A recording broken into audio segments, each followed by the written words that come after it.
Welcome back to a new post today. Let's track the most important topics that you need to remember for the upcoming UPSC Civil Services Examination Prelims for August 6th and 7th.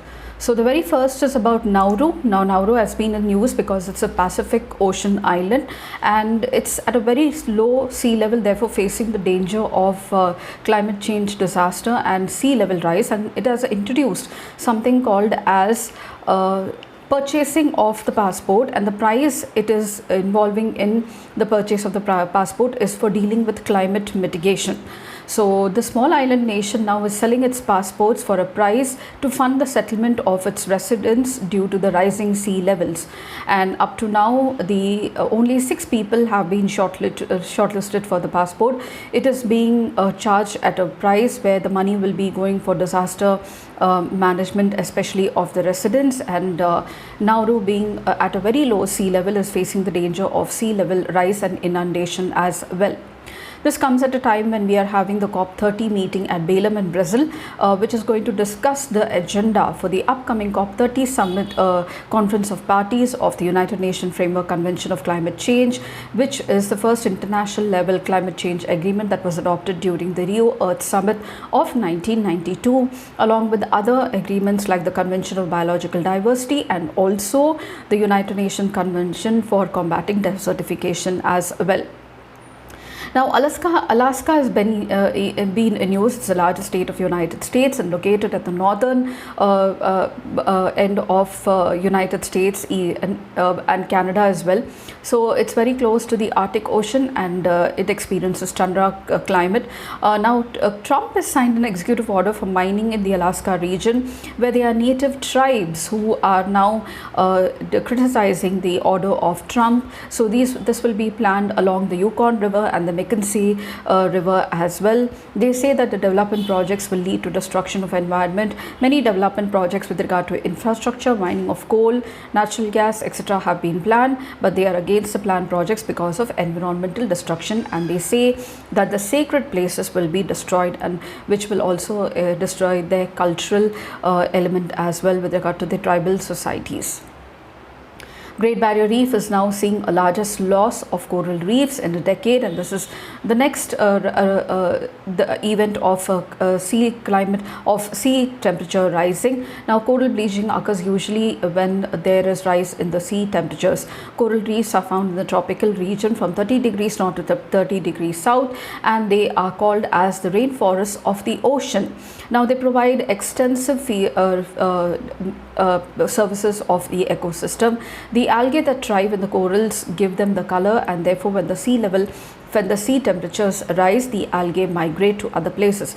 Thus, the corals then begin to lose their colors, which is called as bleaching. The coral lives in the symbiotic form association with the coral reefs. The bleaching does not mean the death of the corals, but then they can become prone to diseases and they can die slowly if the heat stress of the ocean increases.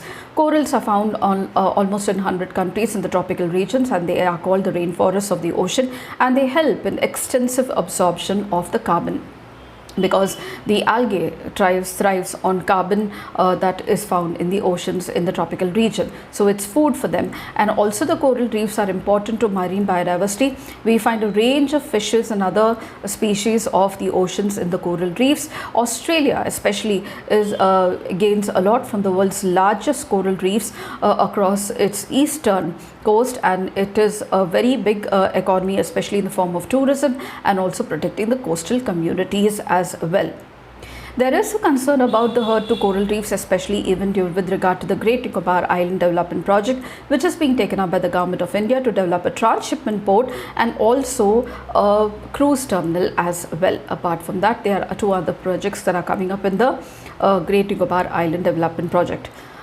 Now, Cartosat-2 has been in news. It is a satellite that is providing help to Uttarakhand in disaster management, especially with regard to cloudburst management. Now, it is aiding the rescue and search operations. It is using ISRO, especially the National Remote Sensing Center, the wing of ISRO, is now using the data of Cartosat satellite and is using the satellite pictures to provide the data regarding the extent of the destruction in the Kir Ganga catchment basin, and also in the villages as well. It is comparing the pictures of before the disaster, that the cloudburst occurred, and after the disaster especially, and this is now helping to disaster management for the forces like the disaster response force, the ITBF, the army, which is involved in this action now.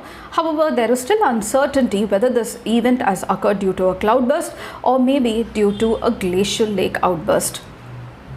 Now, the first MS Swaminathan International Conference was inaugurated by Prime Minister Narendra Modi, and he launched the first MS Swaminathan award in India, which was given to the Nigerian scientist Ademola Adenle.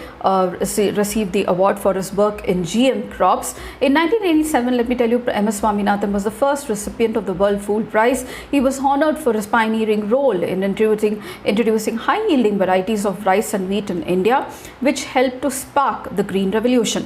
This has led to significant increase in food production and also reduced the threat of famine in India and other countries as well. Going to August 7th, Doppler weather radars have been in use because we do not have many of them in India, and that is why there is a problem in even disaster management regard to the Uttarakhand cloudburst now. So we have very few Doppler weather radars in the country, and we have Mission Mausam, which is being launched by the Government of India in 2024, which plans to install these very useful weather forecasting systems all over the country, 87 of them by 2026.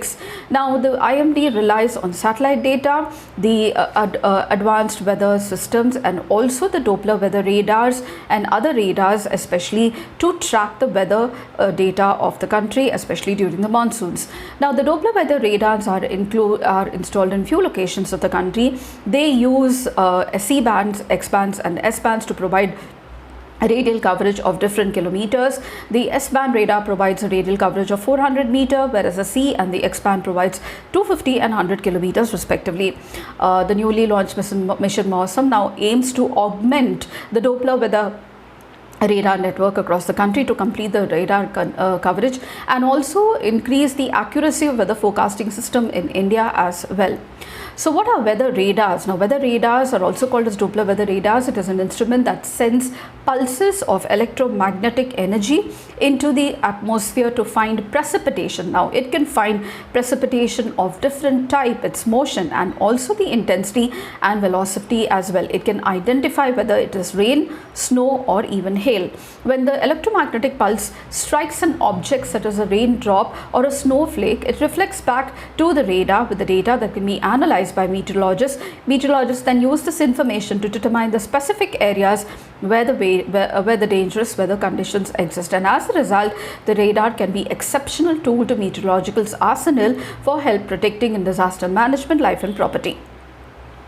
Weather radars, let me tell you, consist of different, they are also called as real-time bird's eye view from the space, and also these weather radars include many instruments that can help to track the weather data. For example, they use various sensors to determine temperature and humidity, so they can help in determining temperature and humidity.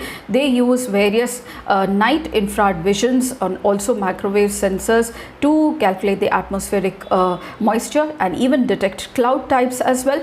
Then they can also determine the wind profile and provide critical data for the type of wind, its movement and velocity. It can also track hurricanes, tornadoes, floods, provide early warning and allow for evacuation and preparation. Satellite data uses radar data as well in long-term climate trends. And in the ground-based system, we have radiosondes, radars, surface buoys, balloons, etc. to track the weather systems on the earth. Now, the components of a weather radar usually are the transmitter, which generates energy pulses, the antenna or the radar dish that spreads these pulses into a different direction and which bounce back and come back to the antenna or the radar. The radar processor is used to compile and analyze the data that returns to the dish or the antenna. A receiver recognizes and magnifies the signal, and a display system that broadcasts the display to the viewers. So accurate data, however, is not got. However, they definitely help to help in disaster management, weather forecasting, and also better planning with regard to weather systems as well. They help to reduce the danger to life and property. About the satellites with regard to weather, how do they help? Now the weather satellites are of two types. They are geostationary satellite that is fixed above the equator at a position, and it tracks the weather system of a particular place every day at a particular time period, maybe every hour as well, and it moves along with the Earth's rotation as well with the speed of the Earth. The polar orbiting satellites, where the satellites are located at the poles, the North Pole and the South Pole, now they help to track, they cover the whole Earth, and they help to track the weather system of the Earth twice a day, that is during the daytime and the night time.